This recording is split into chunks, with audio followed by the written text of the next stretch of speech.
বাসায় আজকেই প্রথম পিৎজা বানালাম। আসসালামু আলাইকুম, কেমন আছেন সবাই? এই তো এখানে ময়দা নিয়েছি, তারপরে চিনি, দিয়ে গুঁড়া দেওয়ার পরে গুঁড়ো দুধ আর লবণ দিয়ে হালকা কুসুম গরম পানি দিয়ে তারপরে একটা ডো মেখে নিয়েছি, রেস্টেও রেখে দিয়েছি। এখানে মুরগির মাংসে হলুদের গুঁড়া, মরিচের গুঁড়া, আদা বাটা, তারপরে ধনিয়ার গুঁড়া, জিরার গুঁড়া দিয়ে মেখে নিয়েছি। তারপরে এখানে একটু তেল দিয়ে কড়াইতে পেঁয়াজ মরিচ দিয়ে তারপরে সেই মাখা মাংস দিয়ে দেওয়ার পরে এই তো একটু পানি দিয়ে ভালোভাবে ঢাকনাতে ঢেকে কষিয়ে নিয়েছি। তারপরে এই তো দেখতেই পাচ্ছেন ময়দার ডোটা কত ফুলে একদম হয়ে গেছে। এটা আমি 1 ঘন্টা রেস্টে রেখে দিয়েছিলাম। 1 ঘন্টা রেস্টে রাখার পরে ঢাকনা সরিয়ে দেখি এই অবস্থা। পরে এটাকে ভালো করে মেখে নেব।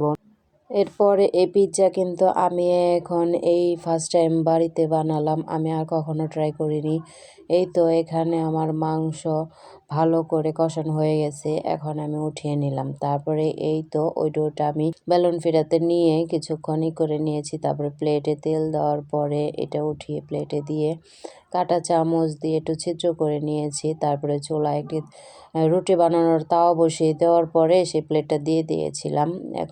এখন টমেটো সস দিয়ে চামিচ দিয়ে ভালো করে মিশিয়ে নেব। তারপরে সেই মাংস দিয়ে দেওয়ার পরে এখন আমি পেঁয়াজ আর কিছু কাঁচামরিচ কেটে নিয়েছিলাম গোল গোল ডিজাইন করে, সেটা এখন দিয়ে দিলাম। তারপরে এখন আমি চিজ দিয়ে দেব। দেওয়ার পরে ভালো করে দিয়ে ঢাকনা দিয়ে ঢেকে রাখবো। ঢাকনা দিয়ে ঢেকে রাখতে চেয়েছিলাম, পরে দেখি সেটা হয়ে যায়।